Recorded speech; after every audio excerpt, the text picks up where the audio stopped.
بسم الله الرحمن الرحيم. وعن أنس رضي الله تعالى عنه قال: جاء ثلاثة رهط إلى أزواج النبي صلى الله عليه وسلم يسألون عن عبادة النبي صلى الله عليه وسلم، فلما أخبروا بها كأنهم تقالوها، فقالوا: أين نحن من النبي صلى الله عليه وسلم وقد غفر الله ما تقدم من ذنبه وما تأخر. بہت اہم روایت ہے اور مشہور بھی ہے اس کا آخری جملہ. حضرت انس ابن مالک رضی اللہ تعالی عنہ روایت بیان فرماتے ہیں: جاء ثلاثۃ رہط الی ازواج النبی صلی اللہ علیہ وسلم. رہط ایسے تو کہتے ہیں جماعت کو 3 سے لے کے 9 تک کے افراد پر بولا جاتا ہے.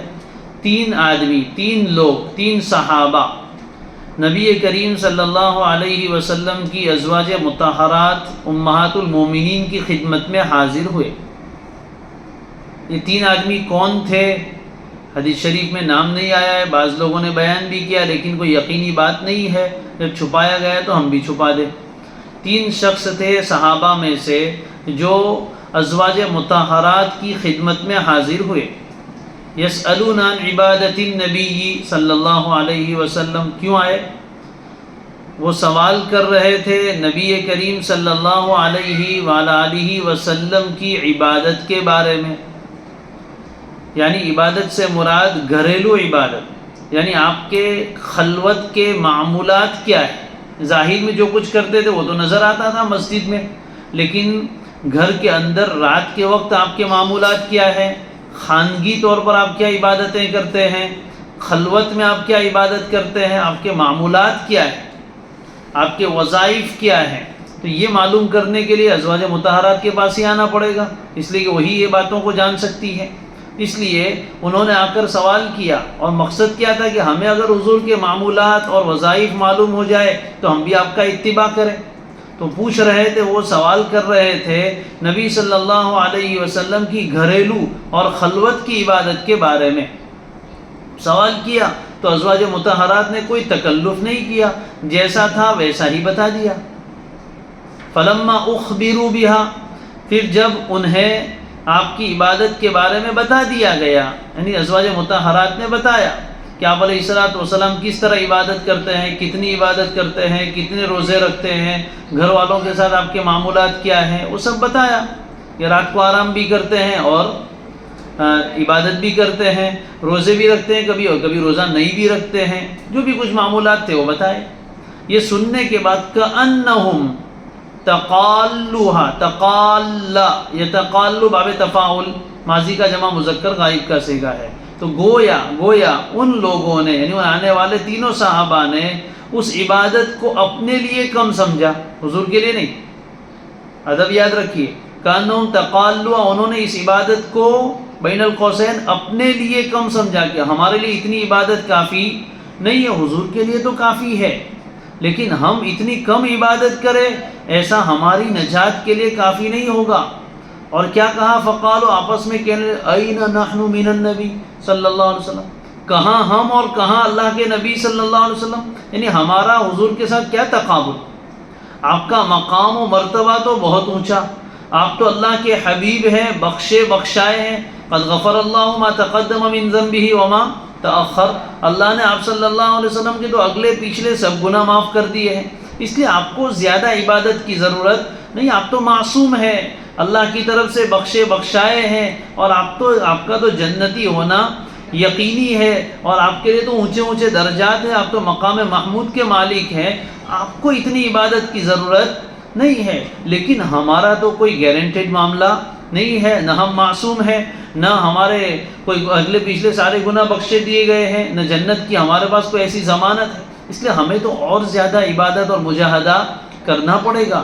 فقال احدهم، تو ان میں سے آنے والے 3 میں سے ایک شخص نے کیا کہا؟ اما انا فاصلی اللیل ابدا، رہی بات میری تو میں تو ہمیشہ پوری رات نمازیں پڑھتا رہوں گا، ذرا بھی سوؤں گا نہیں، رات بھر نماز پڑھوں گا، رات بھر نماز پڑھوں گا شب زندہ دار بن جاؤں گا، قائم اللیل بن جاؤں گا، پوری رات اللہ کی عبادت میں نماز پڑھتے پڑھتے رکوع سجدے قیام میں گزار دوں گا۔ دوسرے نے اپنا ارادہ ظاہر کیا، وقال الآخر انا اصوم النہار ابدا ولا افطر، میں تو ہمیشہ دن میں روزے رکھوں گا، کبھی بھی افطار نہیں کروں گا، ہمیشہ روزے سے ہی رہوں گا، کوئی دن بغیر روزے کے نہیں۔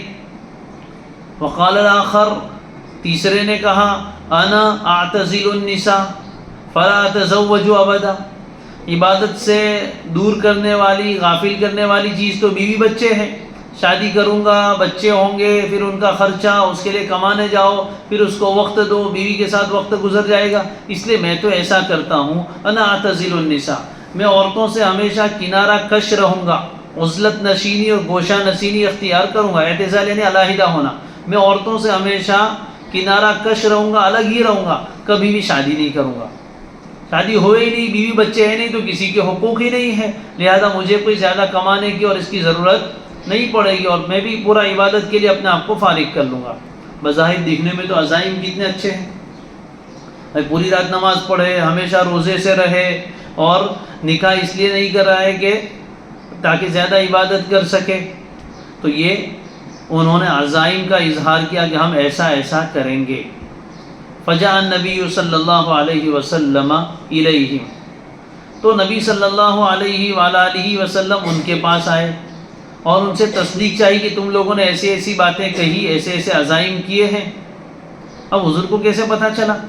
آپ تو وہاں تھے نہیں۔ تو بعض حضرات فرماتے ہیں کہ ازواج مطہرات نے ان کی باہر جو باتیں ہو رہی تھی نا وہ سن لی تھی، کیونکہ وہ پوچھنے کے لیے آئے، تو ازواج مطہرات نے حضور کے معمولات بتائے، تو اس پر انہوں نے یہ جو تبصرہ کیا آپس میں ایک دوسرے کے ساتھ، وہ ازواج مطہرات نے سن لیا۔ جب سن لیا تو حضور کے آنے پر بتایا کہ اس طرح سوال کرنے آئے تھے، ہمارے جواب دینے پر انہوں نے ایسی ایسی باتیں کہی۔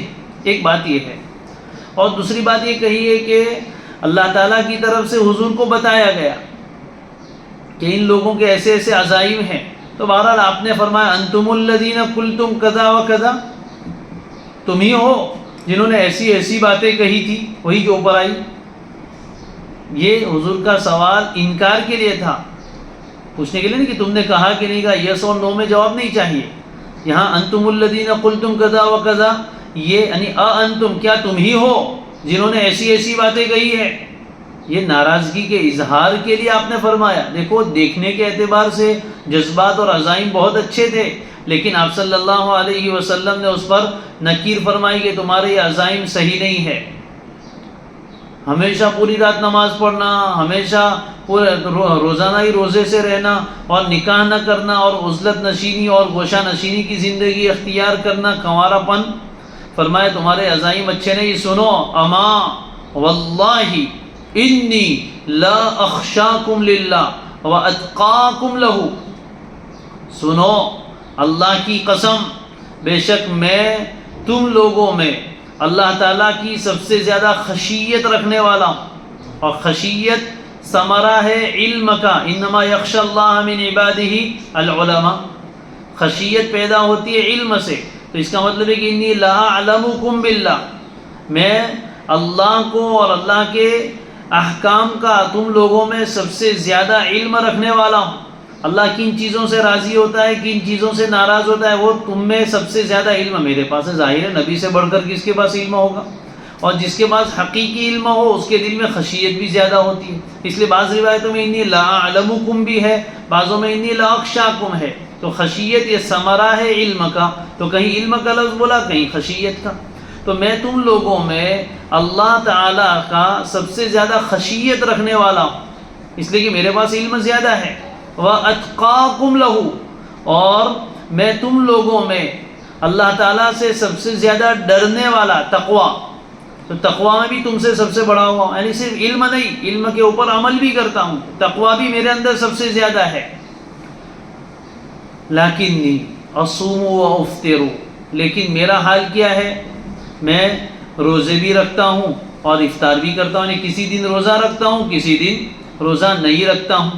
وَأُصَلِّي وَأَرْقُدُ، اور میں رات کو نماز بھی پڑھتا ہوں کچھ حصے میں، اور کچھ حصے میں سوتا بھی ہوں، آرام بھی کرتا ہوں۔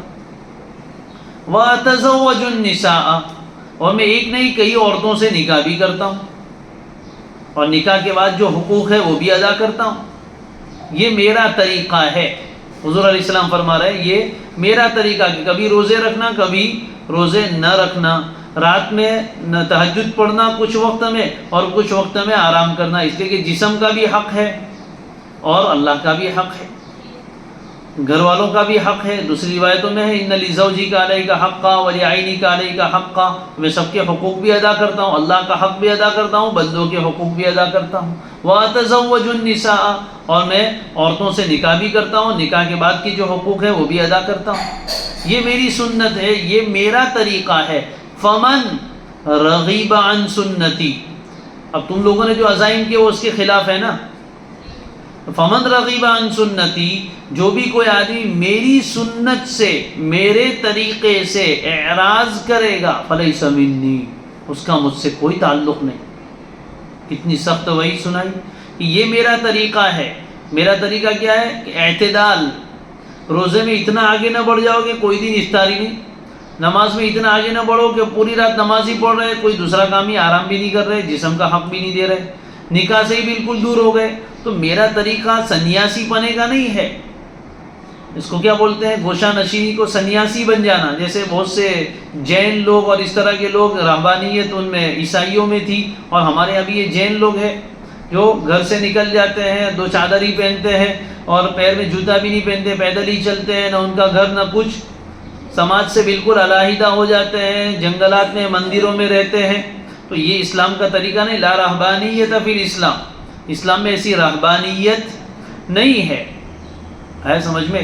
اس لیے فرمایا یہ میرا طریقہ ہے کہ میں سنیاسی نہیں بنوں گا، بلکہ میں تو ساماجک آدمی بنوں گا، سماج میں رہوں گا، معاشرے میں لوگوں کے ساتھ رہوں گا، ان کے بھی حقوق ادا کروں گا، اور جو میری سنت سے اعراض کرے اس کا مجھ سے کوئی تعلق نہیں۔ یہ بہت سخت ترین وعید ہے، اللہ تعالی ہماری حفاظت فرمائے۔